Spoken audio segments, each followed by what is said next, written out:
राहुल गांधी यांचा ग्रेट निकोबार प्रोजेक्टवर सवाल. नमस्कार, तुम्ही पाहत आहात SP न्यूज. मी संतोष पाटील.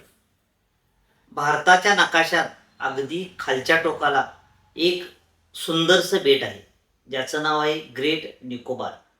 हे बेट सध्या देशभर चर्चेत आले, कारण काँग्रेस नेते आणि लोकसभेतील विरोधी पक्षनेते राहुल गांधी यांनी नुकतीच या बेटाला भेट दिली आणि केंद्र सरकारच्या ग्रेट निकोबार मेगा प्रोजेक्टवर गंभीर प्रश्न उपस्थित केले.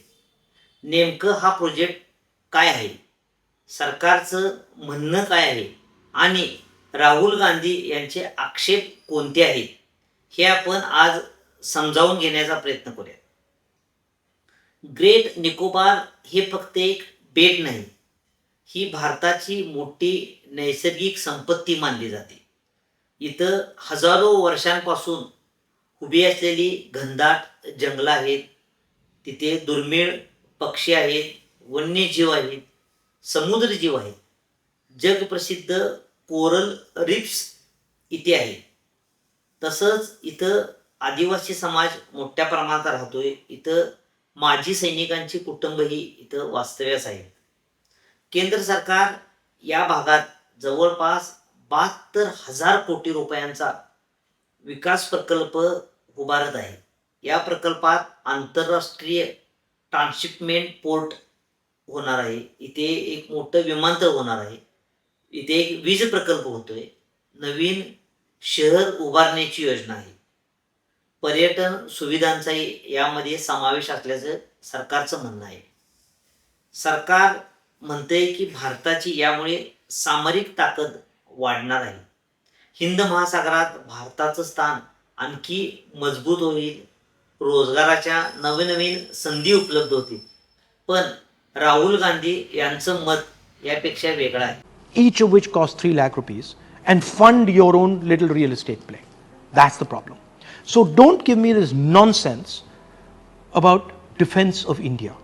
Every single BJP person who's spreading this is trying to protect Mr. Adani and his interests and his link with the Prime Minister of India. Let me repeat it. You want to build the best defense facility? INS Baz has been asking for the last 5 years for expansion. Give them full right of expansion. Allow them to expand as much as they want. There's no need to destroy any rainforest over there. You can give them the best equipment. You can scale their base up as much as we want. We will support you 100%. Great निकोबारला जाऊन आले, त्यांनी तेथील जंगलं पाहिलेत, coral reefs पाहिलेत, स्थानिक लोकांशी त्यांनी संवाद साधलाय आणि त्यांना असं वाटतंय की हा प्रकल्प विकासाचा नाही, हा पर्यावरण आणि स्थानिक लोकांच्या अस्तित्वावर घाला घालणारा असा प्रकल्प आहे. राहुल गांधींच्या मते प्रकल्पासाठी सुमारे 1.5 कोटी झाडं तोडली जाणार आहेत. एक झाड लावायला काही मिनिटं लागतात, पण ते मोठं व्हायला 50 ते 100 वर्ष लागतात. मग हजारो वर्षांची जंगले अशीच नष्ट करायची का? ती पुन्हा उभी राहतील का? हा मोठा प्रश्न राहुल गांधी विचारत आहेत. दुसरा मुद्दा म्हणजे कोरल रीफ्स. कोरल रीफ्स म्हणजे समुद्रातील नैसर्गिक संरक्षण भिंत, की जी समुद्रजीवांचं एक प्रकारचं घर मानले जाते. तज्ज्ञ सांगतात एकदा कोरल जर नष्ट झालं तर ते पुन्हा तयार व्हायला अनेक दशकं लागतात. राहुल गांधींचा आरोप आहे ह्या प्रकल्पासाठी कोरल रीफ्सकडे जाणीवपूर्वक दुर्लक्ष केले गेले. तिसरा आणि सर्वात महत्त्वाचा मुद्दा म्हणजे तेथील स्थानिक लोक, आदिवासी समाज, मच्छीमार आणि माजी सैनिकांची कुटुंब यांच्या पुनर्वसनाचा प्रश्न अजूनही कायम असल्याचे राहुल गांधी यांचं म्हणणं आहे.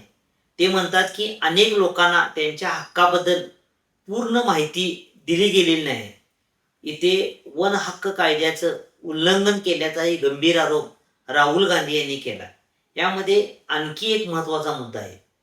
सरकार म्हणतं हा प्रकल्प राष्ट्रीय सुरक्षेसाठी अत्यंत महत्त्वाचा आहे, पण राहुल गांधी सांगतात की INS बाज नौदलाचा विस्तार करायचा असेल तर त्याला आपला पूर्ण पाठिंबा आहे. देशाची सुरक्षा सर्वात महत्त्वाची आहे. मात्र त्यासाठी संपूर्ण जंगल नष्ट करण्याची गरजच नाही. निकोबार येथे आजूबाजूला उपलब्ध असलेल्या जागेचा वापर करूनही संरक्षण प्रकल्प उभे करता येऊ शकतो. राहुल गांधींनी आणखी एक प्रश्न उपस्थित केला की केरळमधील विझिंगम बंदरासारखे मोठे This forest has 145 trees a hectare, which is basically a lot. This forest has 145 trees दुसरा प्रकल्प in a का few उभारला meters, जातोय? not a few hectares. या प्रश्नाचं उत्तर The problem is सरकारकडून you want to steal स्पष्टपणे मिळायला 1.5 crore राहुल गांधी trees, यांनी म्हटले. each of which cost 3 lakh Rahul rupees, Gandhi and fund your own little संपूर्ण real estate. प्रकल्पाला green That's the problem. Development नव्हे, So don't give me तर this green nonsense development अर्थात about defense पर्यावरण of पूरक India. विकास नव्हे, Every तर single BJP person who's लालसेचा spreading Vikas this is असं trying to म्हटले. protect Mr. आणि Adani या and his interests प्रकल्पाविरोधात and his Rahul link Gandhi with the यांनी Prime Minister. इंटरनेटवर मोठी Let me repeat मोहीम it. राबवली असून You want to त्याला build मोठा the best प्रतिसादही defense मिळत आहे. facility. Rahul Gandhi INS Baz has यांच्यामध्ये been Vikas asking for the व्हायलाच last हवा. 5 years पण for expansion. तो पर्यावरण, Give them full स्थानिक right of लोकं expansion. आणि भविष्यातील Allow them to पिढ्यांच्या expand किमतीवर as much as they असा want. विकास There's no need नको to आहे. destroy any rainforest over त्याऐवजी there. शाश्वत You can give them पर्यटन the best विकसित equipment. करता येऊ You can शकतं. scale their base up as पर्यावरण much as we पूरक want. We will support you उद्योग 100%. उभे करता येतील. We don't want स्थानिक Mr. लोकांना Adani sitting केंद्रस्थानी ठेवून विकास in करता Nicobar येणं Island. शक्य आहे. या वादाची दुसरी बाजूही समजून घेणं So there are two गरजेचे आहे. communities that stay there. सरकार Number म्हणणं one, आहे, the सरकारचं म्हणणं आहे tribals, की who हा are the प्रकल्प original आपल्या owners of this देशाच्या land and भविष्यासाठी who lived on महत्वाचा this land. आहे. तर विरोधकांचं अर्थात राहुल गांधींचं म्हणणं आहे की And पर्यावरण second, the settlers. आणि These are लोकांच्या ex-military हक्काची people किंमत मोजून from the असला Indian विकास Defence आम्हाला Forces नको आहे. who were sent there by the म्हणूनच Indian आता government to हा देशासमोर मोठा प्रश्न आहे की विकास की पर्यावरण, राष्ट्रीय सुरक्षा की नैसर्गिक संपत्ती, की या दोन्ही गोष्टींचा समतोल साधणारा मध्यम मार्ग, याचं उत्तर येणारा काळच देईल. ग्रेट निकोबार प्रोजेक्टवर राहुल गांधी यांनी उपस्थित केलेले प्रश्न आणि सरकारची राष्ट्रीय सुरक्षेची भूमिका आज आपण समजून घेतली. या विषयावर तुमचं काय मत आहे? विकासाला प्राधान्य द्यावे की पर्यावरणाला? कमेंटमध्ये नक्की सांगा. धन्यवाद.